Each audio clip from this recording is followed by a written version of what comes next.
स्वागत है आपका कहानियों की बैठक में। आज की कहानी का नाम है तीन सहेलियां। इसकी लेखिका हैं सुधा जुगरान। पिछले एक हफ्ते से बहुत थक गई हूँ, संजना ने कॉफ़ी का ऑर्डर देते हुए रोली से कहा। इतना काम, कभी कभी दिल करता है कि नौकरी छोड़कर घर बैठ जाऊं। हाँ यार, मेरे घर वाले भी शादी करने के लिए जोर डाल रहे हैं, रोली बोली। लेकिन नौकरी की व्यस्तता में कुछ सोच नहीं पा रही हूँ। नैना का ठीक है, शादी का झंझट ही नहीं पाला। साथ रहो, साथ रहने का मजा लो और शादी के बाद के झंझट से मुक्त रहो। मुझे तो लिव इन रिलेशन शादी से अधिक भाया है, नैना ने कहा। शादी करो, बच्चे पैदा करो, बच्चे पालो और नौकरी को हाशिए पर रख दो। अरे इतनी मेहनत करके इंजीनियरिंग की है, क्या सिर्फ घर चलाने और बच्चे पालने के लिए? कैसा चल रहा है तेरा पवन के साथ? रोली ने पूछा। बहुत बढ़िया, जरूरत पर एक दूसरे का साथ भी है, लेकिन बंधन कोई नहीं। मैं तो कहती हूँ तू भी एक अच्छा सा पार्टनर ढूंढ ले, नैना ने कहा। कौन कहता है कि शादी बंधन है? संजना कॉफी के कप में चम्मच चलाती हुई बोली। बस कामयाब औरत को समय के अनुसार सही साथी तलाश करने की जरूरत है। हाँ, जैसे तूने तलाश किया, नैना खिलखिलाते हुए बोली। आईआईटी इंजीनियर और आईआईएम लखनऊ से एमबीए होकर एक लेक्चरर से शादी कर ली। इतनी कामयाब बीवी को वह कितने दिन पचा पाएगा? जवाब में संजना मुस्कुराने लगी। क्यों नहीं पचा पाएगा? जब एक पत्नी अपने से कामयाब पति को पचा सकती है, तो एक पति अपने से अधिक कामयाब पत्नी को क्यों नहीं पचा सकता है? आज के समय की ये जरूरत है, कहकर कॉफी का प्याला मेज पर रखकर संजना उठ खड़ी हुई। साथ ही रोली और नैना भी खिलखिलाते हुए उठीं और अपनी अपनी राह चल पड़ी। तीनों सहेलियां बहुराष्ट्रीय कंपनियों में बड़े बड़े ओहदों पर थीं। फुर्सत के समय तीनों एक दूसरे से मिलती रहती थी।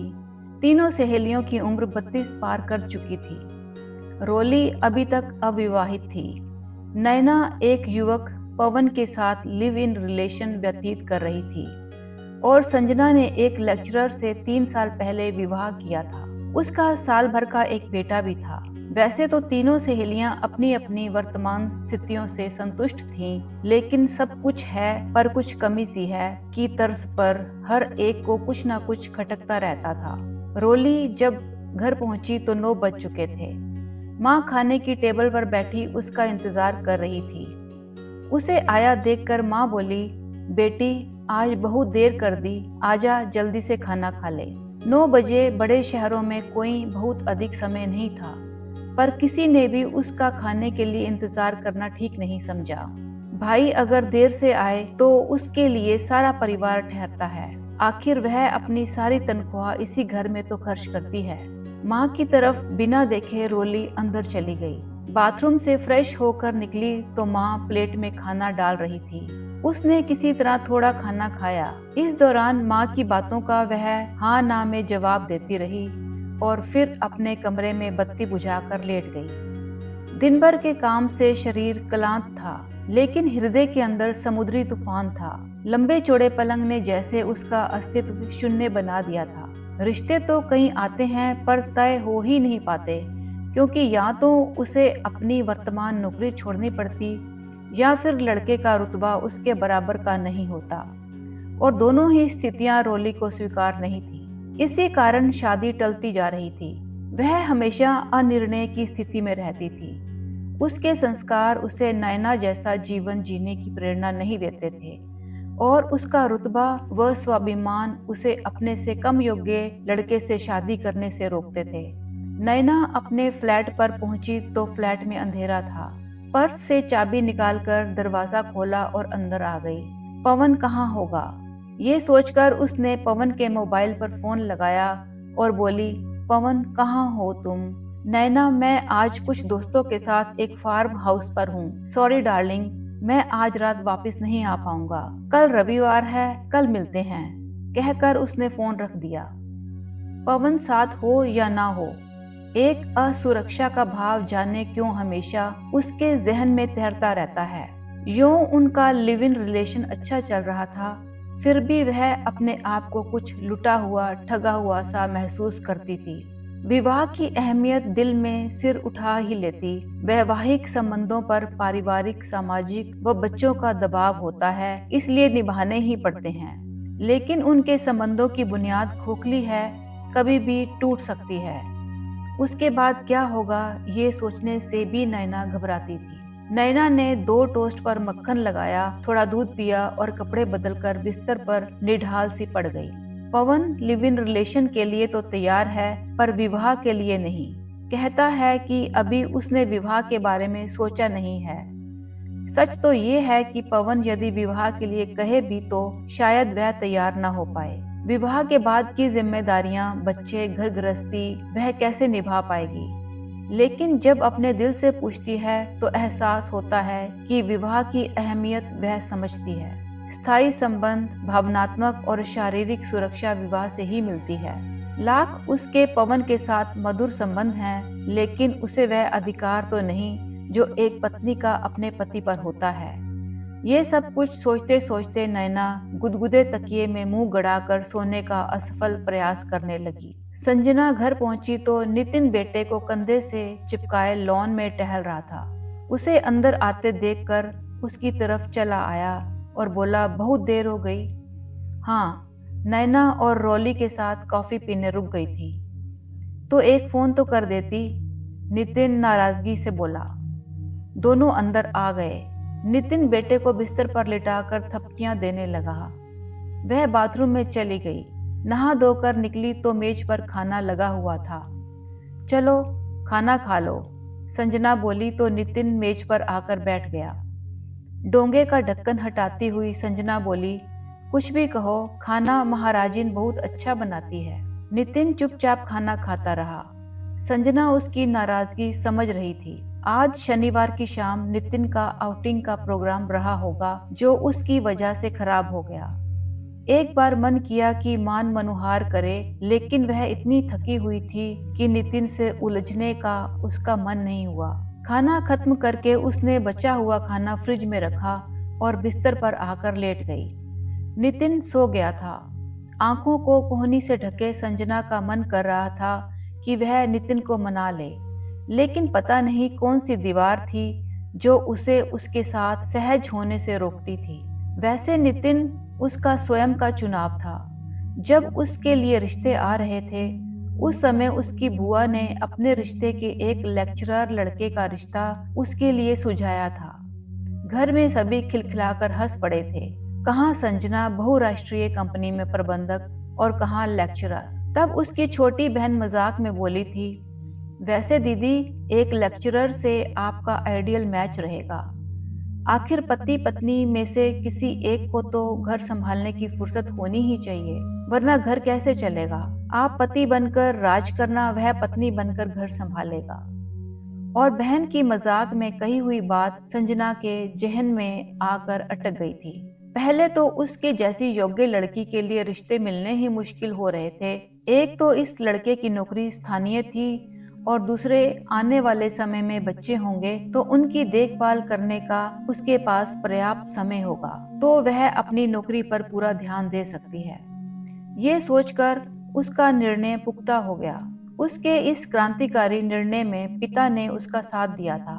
उनकी नजर में आज के समय में पति या पत्नी में से किसी का भी कम या ज्यादा योग्य होना कोई मायने नहीं रखता है। और इस तरह से नितिन से उसका विवाह हो गया था। शुरुआत में तो सब ठीक चला, लेकिन धीरे धीरे उनके रिश्तों में खिंचाव आने लगा। उसकी तनख्वाह, ओहदा, उसका दायरा, उसकी व्यस्तताएं, सभी कुछ नितिन के मुकाबले ऊंचा व अलग था। और ये बात संजना के हाव भाव से जाहिर हो जाती थी। नितिन उसके सामने खुद को बौना महसूस करता था। संजना सोच रही थी कि काश उसने विवाह करने में जल्दबाजी ना की होती तो आज उसकी ये स्थिति नहीं होती। उससे तो अच्छा रोली और नैना का जीवन है जो खुश तो हैं। नितिन उसकी परेशानियां समझ ही नहीं पाता। वह चाहता है कि पत्नी की तरह मैं उसके अहम को संतुष्ट करूं। यही सोचते सोचते संजना सो गई। दूसरे दिन रविवार था। वह देर से सोकर उठी। जब वह उठी तो महाराजिन धोबन मेहरी सब काम करके जा चुके थे और आया मोनू की मालिश कर रही थी। वह बाहर निकली, किचन में जाकर चाय बनाई, एक कप नितिन को दी और खुद भी बैठकर चाय पीते हुए अखबार पढ़ने लगी। तभी उसका फोन बज उठा। उसने फोन उठाया। नैना थी। हेलो नैना। संजना चाय पीते हुए नैना से बात करने लगी। संजना, क्या तुम थोड़ी देर के लिए मेरे घर आ सकती हो? नैना की आवाज उदासी में डूबी हुई थी। क्यों, क्या हो गया नैना? संजना चिंतित स्वर में बोली। बस घर पर अकेली हूँ, रात भर नींद नहीं आई, बेचैनी सी हो रही है। मैं अभी आती हूँ, कहकर संजना उठ खड़ी हुई। नितिन सब कुछ सुन रहा था। उसका तना हुआ चेहरा और भी तन गया। वह तैयार हुई और नितिन से अभी आती हूँ कहकर बाहर निकल गई। नैना के फ्लैट में संजना पहुंची तो वह उसका ही इंतजार कर रही थी।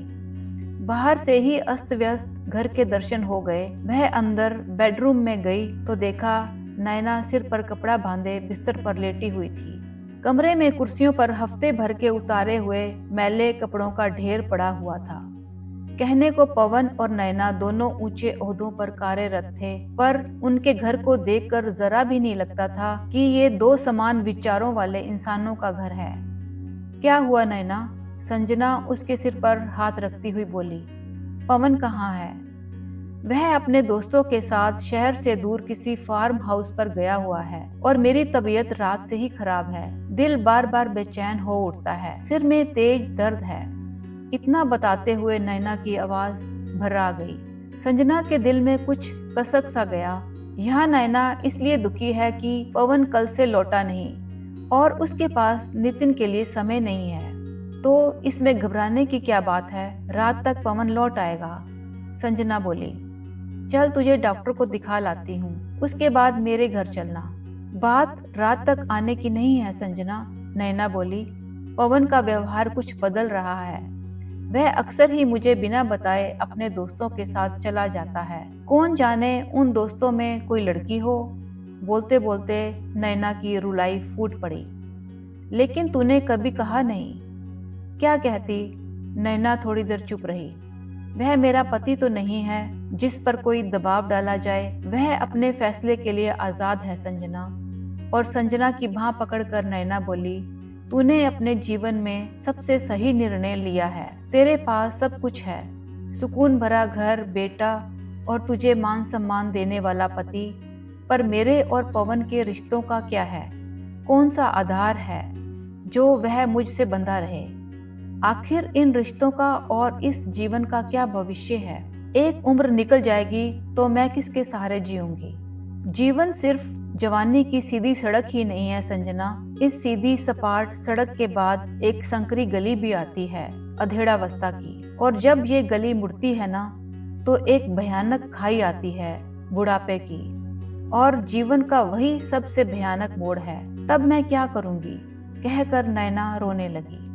नितिन तुझसे कुछ कम योग्य सही, लेकिन तेरे जीवन की निश्चिंतता उसी की वजह से है। उसे खोने का तुझे डर नहीं, घर की तुझे चिंता नहीं, बेटे के लालन पालन में तुझे कोई परेशानी नहीं।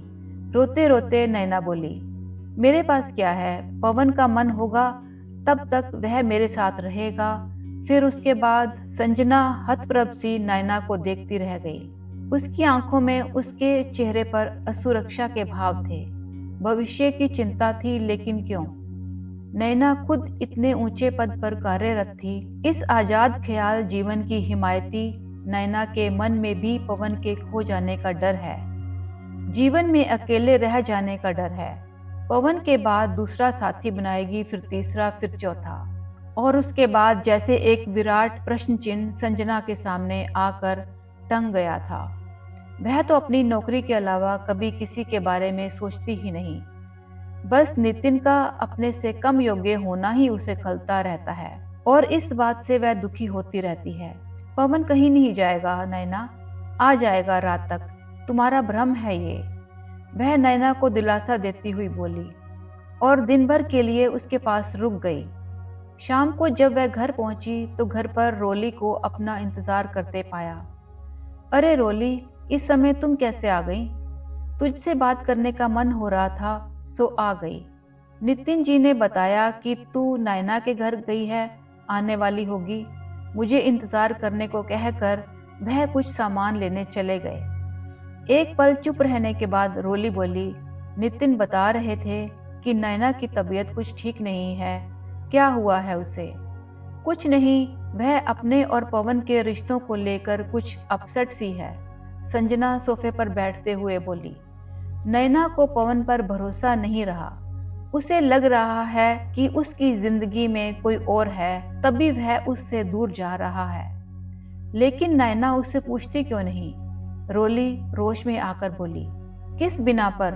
रोली, आखिर लिव इन रिलेशन का यही तो मतलब है कि जब तक बनी तब तक साथ रहें, वरना अलग होने में वैवाहिक रिश्तों जैसा कोई झंझट नहीं। और तू सुना, कैसी है? थोड़ी देर बाद संजना बोली, बस ऐसे ही, कल से बहुत परेशान सी थी। घर में रिश्ते की बात चल रही है, एक अच्छा रिश्ता आया है, सब बातें तो ठीक हैं, पर लड़का मुंबई में कार्यरत है, मुझे नौकरी छोड़नी पड़ेगी। इसी बात पर घर में हंगामा मचा हुआ था। पापा चाहते थे कि मुझे चाहे नौकरी छोड़नी पड़े, पर मैं उस रिश्ते के लिए हाँ कर दूं।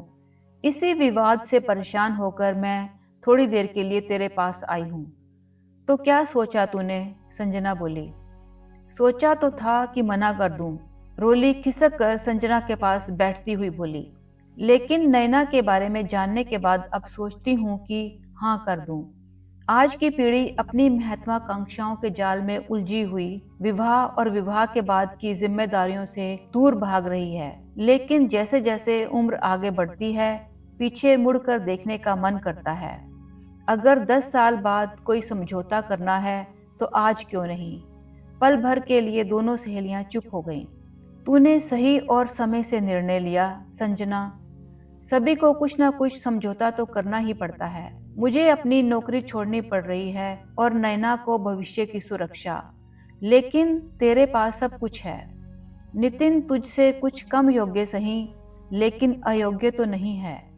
पहले लड़कियां इतनी योग्य भी नहीं होती थी तो उन्हें अपने से अधिक योग्य लड़के मिल जाते थे। लेकिन अब जमाना बदल रहा है। लड़कियां इतनी तरक्की कर रही हैं कि यदि अपने से अधिक योग्य लड़के के इंतजार में बैठी रहेंगी तो या तो नौकरी ही कर पाएंगी या शादी ही। ऐसे लड़के का चुनाव करना जिसके साथ घरेलू जीवन चल सके, बच्चों की परवरिश हो सके, बड़े बुजुर्गों की देखभाल हो सके। अपने से लड़का कुछ कम योग्य भी हो तो इसमें कुछ भी गलत नहीं है। समय के साथ ये बदलाव आना ही चाहिए। आखिर पहले पत्नी घर देखती थी, आज ऊंचे ओहदों पर कार्य कर रही हैं, तो पति के पास घर की देखभाल करने का समय हो तो इसमें कुछ गलत है क्या? ये कहकर रोली उठ खड़ी हुई। संजना जब रोली को बाहर तक छोड़कर अंदर आई तो ध्यान आया कि नितिन को बाजार गए हुए काफी देर हो गई और अभी तक वह नहीं आए। आज नितिन के लिए संजना के मन में अंदर से चिंता हो रही थी। तभी कॉल बेल बज उठी। सामान से लदा फदा नितिन दरवाजे पर खड़ा था। अरे, आप इतना सारा सामान ले आए? संजना सामान के कुछ पैकेट उसके हाथ से पकड़ते हुए बोली। बहुत देर हो गई, मैं इंतजार कर रही थी। संजना के स्वर की कोमलता से नितिन चौंक गया। बिना कुछ बोले वह अपने हाथ का सामान किचन में रख कर बेडरूम में चला गया। संजना भी उसके पीछे पीछे आ गई।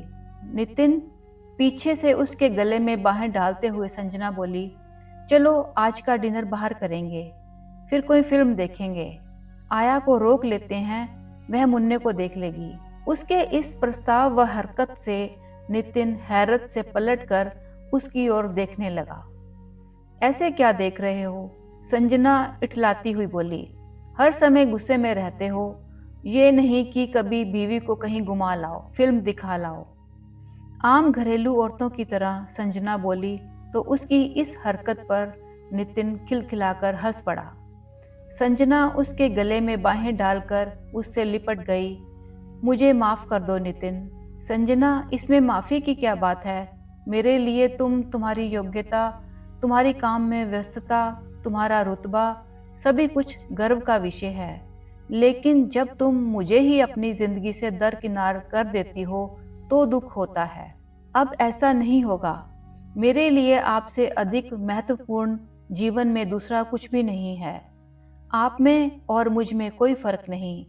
हमारा कुछ भी, चाहे वह नौकरी हो या समाज, जिंदगी भर नहीं रहेगा, लेकिन हम दोनों मरते दम तक साथ रहेंगे।